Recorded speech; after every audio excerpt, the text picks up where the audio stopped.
MLB may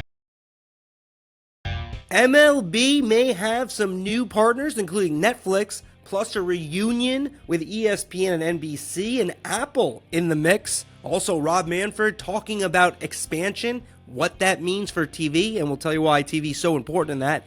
ESPN's historic DTC begins this week, and the NBA new era comes into focus. It's a feel-good, everybody loves sports media summer edition. I'm Andrew Marchand. He's John Meterparel. Meet, as always, great to see you every Tuesday. We're Tuesdays and Thursdays, andrewmarchand.com. We thank all of you so sincerely for listening every week. andrewmarchand.com if you're not already signed up. What's up, Marchand? Hope you're doing well. Rumor has it Tay might be a contributor soon to this podcast after her impressive showing with the Kelsey brothers. We are clearly larger than them, so the invitation remains open to Tay. Well, and Denzel Washington got into the media beat, ripping on the hot taker, saying they've never done it. So everyone wants in.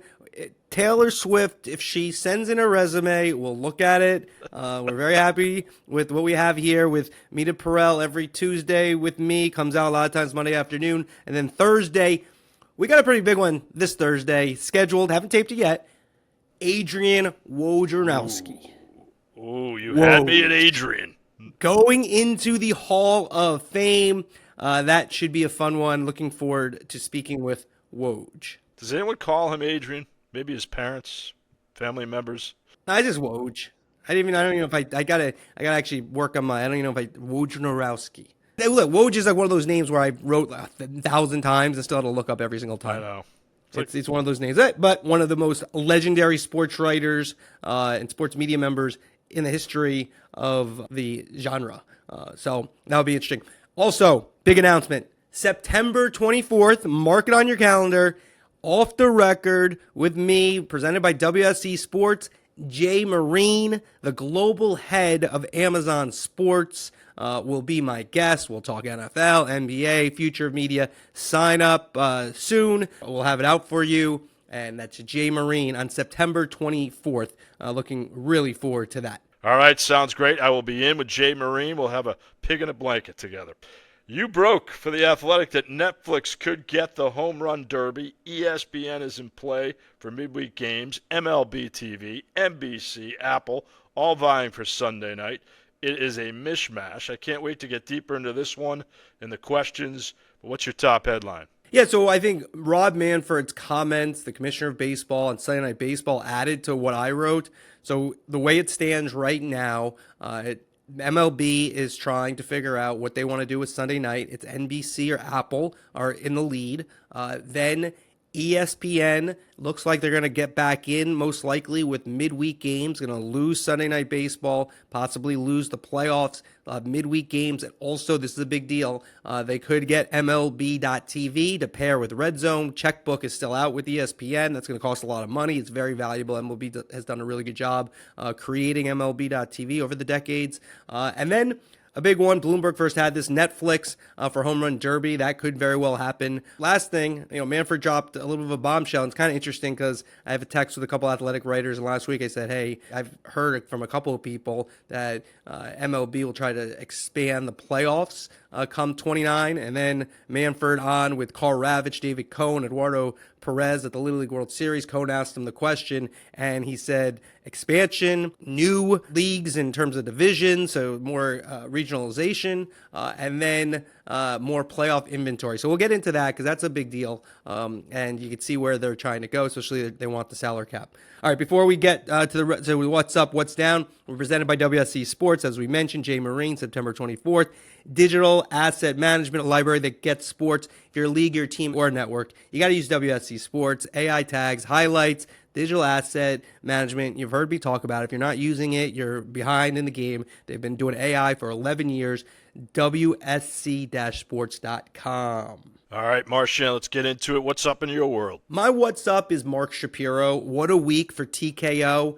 Number one, they did the UFC deal with CBS, which was a home run. I think it's in excess of $1.1 billion per year. That's a crazy number, more than double what ESPN was doling out.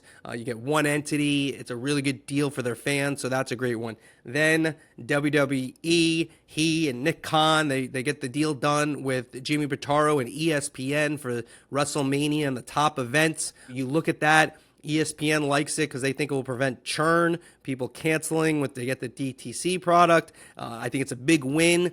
People can talk about ESPN, and Manfred mentioned a couple of months ago a shrinking platform. Maybe so. But if you're WWE, think about being on ESPN along with Netflix. If you were to draw it out before they start all their negotiations, if you could be on two entities, I think you would pick Netflix and ESPN as your top choices. I mean, there's other good ones, NBC, Fox, they're all good, but those would be the top two. If you're WWE and you are choosing because of the obviously the reach of Netflix and where that is, the future, and ESPN will promote the heck out of WWE. It already did to a degree, but that's going to go to another level, especially with McAfee and Midday. So Mark Shapiro is my what's up. All right, my what's up. Gary Cohen, TV play-by-play voice of the New York Mets. A monumental call for him earlier this week. Pete Alonso bypassing Darryl Strawberry for most Met home runs. Let's hear it.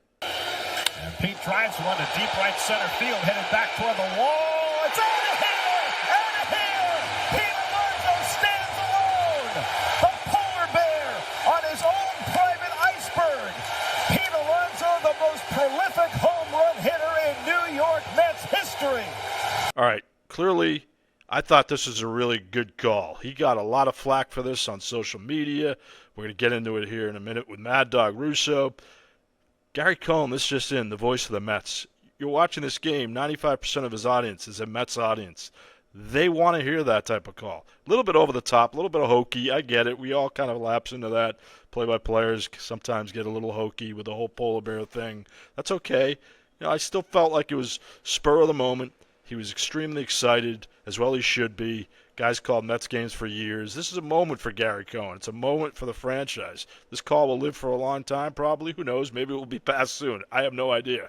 Either way, I thought it was a punctuation point call, and I think Cohen deserves credit for it. Yeah, knowing your audience is really important. And I think you should do your what's down before I go because I think it relates. Before we do that, though, I just want to say, if you want to listen to the rest of the podcast here, Meterparel's What's Down, then we're going to get really deep into his MLB, NBA, and ESPN situations later. AndrewMarchand.com, AndrewMarchand.com. We appreciate all of you listening.